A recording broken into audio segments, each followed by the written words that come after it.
Hola, hola, ¿cómo están? Bienvenidos y bienvenidas a un nuevo episodio de No Tan Dispersa, la gente que me gusta, conmigo, Rocío Elizalde.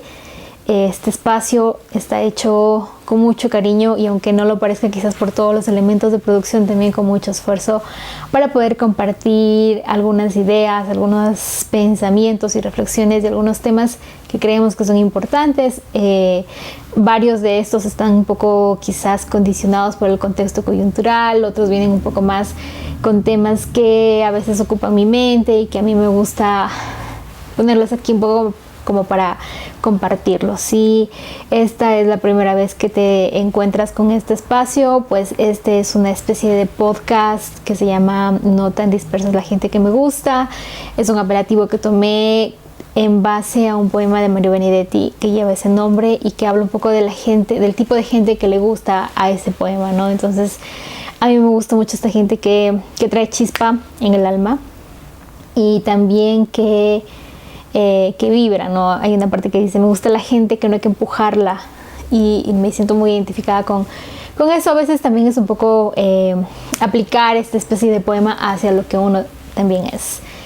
Me disculpo porque sé que no tiene todos los elementos de producción que me gustaría tener. Quizás en algún momento en el futuro ya lo podamos solucionar. De momento es lo que hay. Y también ligado un poco con esta idea de a veces es mejor hacer para tratar de aportar al menos con un pequeño granito de arena a no hacer nada. Ha pasado varias semanas desde la última vez que subí un video y esto tiene que ver también con que a veces tenemos situaciones personales que nos hacen como meditar un poco si es necesario o no estar en redes en estos momentos.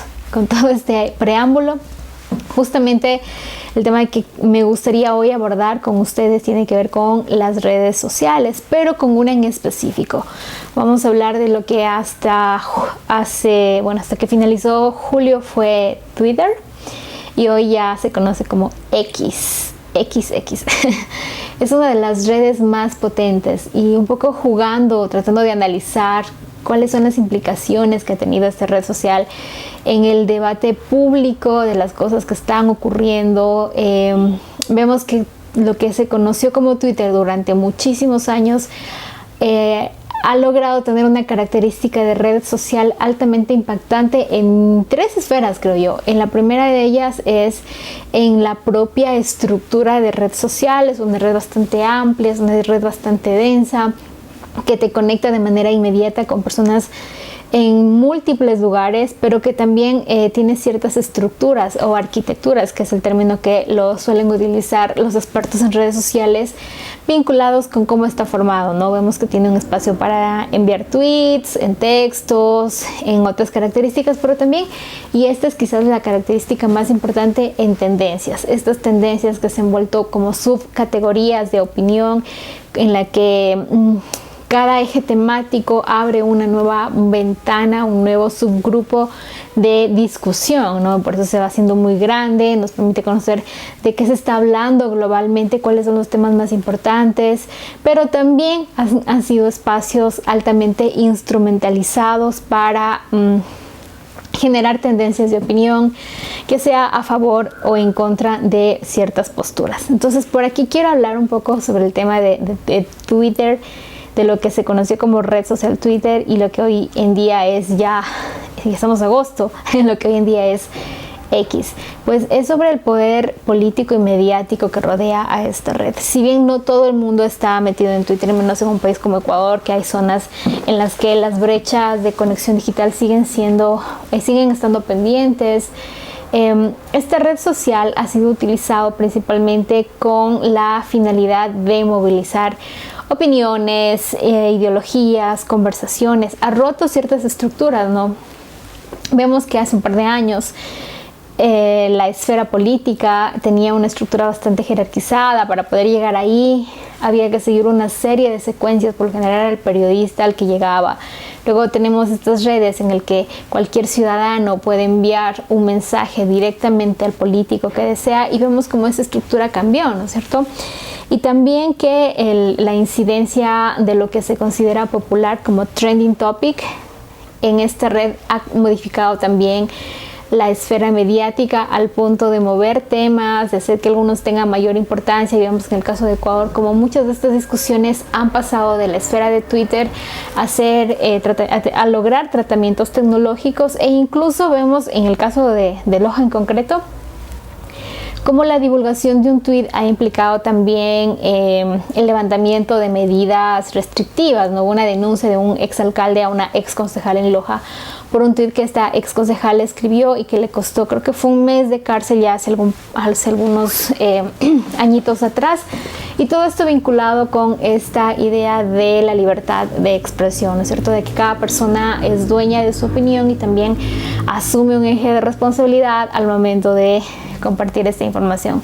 Vemos que Twitter también ha sido un escenario virtual amplio y viral que ha permitido la incidencia de bots con capacidad de poder influir en las discusiones. En las tendencias de Twitter pasa mucho esto, la réplica gigantesca que tienen algunas personas, sobre todo cuando sufren ataques directamente hacia ellas, tiene que ver mucho con el efecto eco que generan los bots. Entonces, por ahí quería un poco también analizar, brevemente vamos a hacer un análisis, una conversación de esto, ¿no? Vemos que Twitter ha sido una esfera que nace como una subcultura para conectar a gente que quería compartir algo. Esto fue en San Francisco, en Estados Unidos, en el 2006. Y luego fue creciendo y ha sido utilizada para movilizar también, para movilizaciones como la Primavera Árabe, como las manifestaciones en el propio Ecuador, como manifestaciones o coberturas políticas también en varias partes del mundo. Se habla mucho de la desinformación motivada por contenidos específicos que se han lanzado aquí, y ha sido utilizada también para el análisis académico. Yo misma hice una tesis de maestría en opinión pública a partir de la posverdad, de la desinformación y de las tendencias políticas en las elecciones 2017, enfocada en una serie de tendencias que se dieron durante un periodo en concreto que se fue de análisis, y vimos como muchas de estas tendencias fueron provocadas, ¿no? Es decir, hubo un equipo de gente detrás tratando de posicionar como pestañas de opinión, algo que quizás la gente no estaba opinando. Y ya luego vemos que también son herramientas que en el día a día nos cuentan lo que está pasando, ¿no es cierto? Se utilizan mucho cuando hay catástrofes, cuando hay noticias de último momento, cuando han habido cosas que se vuelven cómicas, para hacer denuncia social también. Entonces vemos que es una red altamente potente. Si bien en Ecuador a veces uno entra y dice, uy, mejor ya no quiero estar en esta red, por el nivel de debate negativo que hay, por el nivel de insulto, quizás de comentario simple, sin un debate que incluya opinión y argumentación o análisis, datos. Y de alguna forma hemos ido dejándolo. Yo he ido dejando bastante el uso de esta red social porque ya no la siento útil, pero sí entre el 2011 y 2015 creo que le di bastante movimiento, principalmente en ese entonces por temas periodísticos. Me permitía acceder a fuentes, me permitía contactar personas, me permitía estar monitoreando ciertos eventos y ver qué está pasando. Y ya luego fue cambiando, el tema ha ido cambiando bastante, se volvió bastante política, se ha instrumentalizado bastante en el debate de lo político. Hoy vemos como hay un ataque permanente a título personal o a partidos políticos o a candidatos, a excandidatos, a exautoridades, todas desde un punto del negativismo. ¿Qué quiere decir esto? Que se difunden muchos comentarios o ideas sueltas que quizás no necesariamente tienen sustento, un poco para afectar la imagen de algo o alguien. Habrán casos en que esa imagen se ha afectado por el propio accionar de la persona, y habrán otros casos en las que no, en las que hay más bien una campaña de ataque a la reputación digital de alguna institución o de alguna persona o de algún candidato. Pero ese es tema para otro análisis. ¿Por qué quería hablar de esto? Porque al finalizar julio fue como muy curioso ver algunos tuiteros diciendo voy a extrañar a Larry. Larry es el icono del pajarito azul, que ha sido como su eje más representativo visualmente, y diciendo voy a extrañar a Larry, y esta falta de costumbre aún de decirle X a una red social cuyo poder radica en la introducción de temas en el debate público, en la modificación de un debate público. ¿Qué quiere decir esto? Que quizás alguien lanza una noticia o está ocurriendo algo y cuando vemos que se activan, ya sean personas o cuentas automatizadas como los bots, eso puede ir tomando distintos ejes, distintos componentes. Y además porque hay como un eje emocional también en el cambio de Twitter para los usuarios más longevos de esta red, que quizás abrimos la cuenta cuando recién estaba en sus primeros años. Y por lo general esta red social está muy utilizada por personas que ya están entre los 40 para arriba, y eso también es muy interesante porque es una clase económicamente activa o laboralmente activa por lo menos, y eso ya nos da de cuenta más o menos de cómo está por ahí la caracterización de los usuarios de esta red. Otro aspecto fundamental tiene que ver con que se ha convertido también en una fuente para la construcción de noticias, es decir, muchas autoridades lanzan sus comunicados directamente por ahí y ya el periodista toma ese comunicado cuando no hay un feedback directo y hace una noticia, o toma un tweet de cualquier tema y lo hace también una noticia. Se ha convertido en un cambio, ¿no es cierto? Entonces hemos visto que el lado emotivo, el nostálgico, parte de decir, bueno, voy a extrañar que se llame Twitter en primer lugar, pero también que su logo, ahora vemos que es una X, y que la propuesta de Elon Musk, que es el dueño de esta corporación actual, es hacer que la red tenga otras características, que cubra otro tipo de necesidades y que el usuario pueda resolver mucho desde esta propia red social. Entonces, finalmente hay una propuesta de trasfondo en los negocios. Este es un negocio para Elon Musk, y en este cambio de nombre de Twitter a X, y de dejar a un lado a Larry, que es el pajarito, por un branding un poco en negro y blanco, que es mucho más sobrio, que es mucho más minimalista también, tiene que ver con recordarnos que la vida es un constante cambio. La tecnología política es impresionante porque puede trastocar muchísimo. Lo que a mí me gusta mucho hablar es esto de la opinión pública, cómo se va formulando, cómo se van moviendo sentidos, emociones y demás, y también cómo se van creando significados a partir de ello. Vemos que Twitter es una de las redes altamente políticas. Su peso, de hecho, está vinculado con el tratamiento de lo político, ya sea durante campañas, ya sea ya en el ejercicio del gobierno o post-gobierno, pero sus ejes, sus nodos de red son principalmente los políticos y los mediáticos, que son estos dos nodos también de las esferas del poder social. Eso más el comportamiento de los ciudadanos, que me parece una cosa muy interesante de poder analizarla.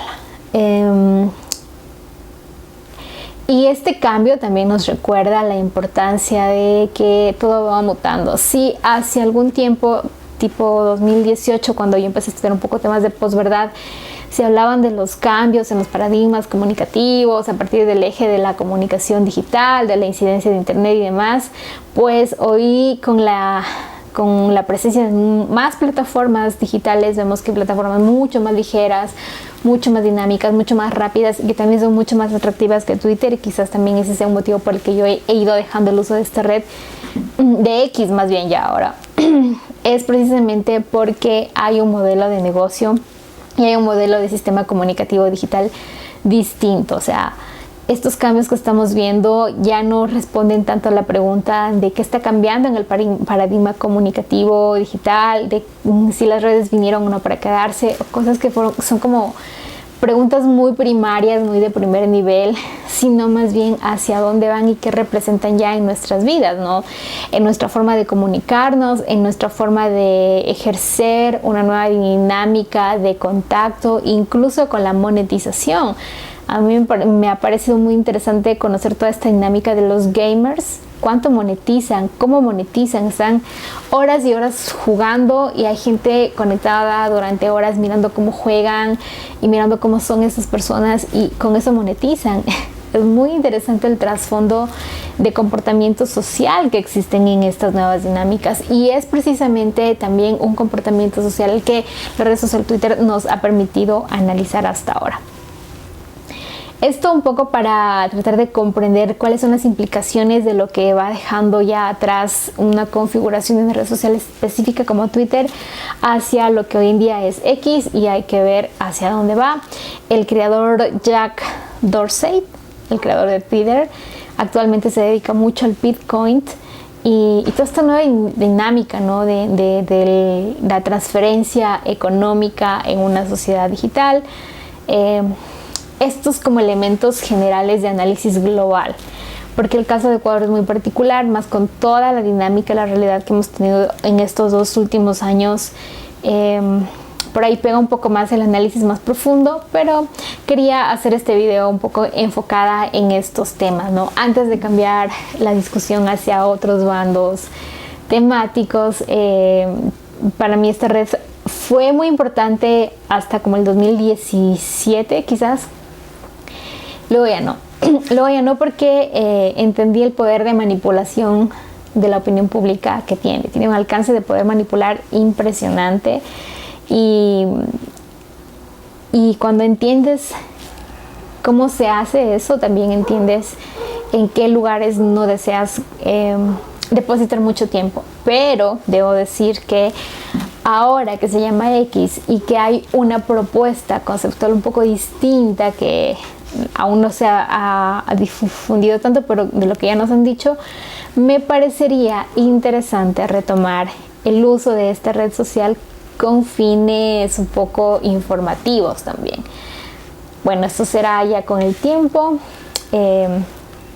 Y eso, el poder que tienen las redes sociales en la comunicación cotidiana es tan amplio que a veces lo olvidamos o damos por sentado. Y los cambios que se generan ahí, que también están condicionados por cómo entiende el algoritmo tu dinámica de consumo mediático, tu comportamiento como usuario, es otra cuestión, pero me parece muy interesante poder analizarlo, sobre todo porque en este año también hemos hablado bastante de la inteligencia artificial, y ya lo habíamos visto en un video anterior. La inteligencia artificial no es exclusiva del 2023, ya existía antes, ya hemos interactuado antes con herramientas que están realizadas con inteligencia artificial, pero su uso supone aún una gran puerta de comprensión en lo educativo también, en lo social, en la comunicación cotidiana. Y yo hoy descubrí que también puedo ya empezar a decirle a WordPress: necesito un blog de tal cosa, proponme un texto, y yo hice un planteamiento, escribí una parte de un blog y la otra parte lo escribió la inteligencia artificial, y luego solamente comparé lo que quería decir y dije: sí, es justo lo que quería decir un poco, y lo dejé ahí. Probablemente voy a firmar así, como una parte de texto con mi nombre y la otra parte de texto con inteligencia artificial. Entonces son herramientas que están ahí para facilitarnos nuestro día a día, para hacer en menos tiempo algo, una actividad. Por ejemplo, escribir este blog. Si me hubiese tardado 40 minutos más, simplemente lo hizo en un par de minutos, quizás 2 minutos, exagerando la inteligencia artificial. Y bueno, esos son los cambios que hay hasta el momento en las tecnologías políticas. Siempre es importante recordar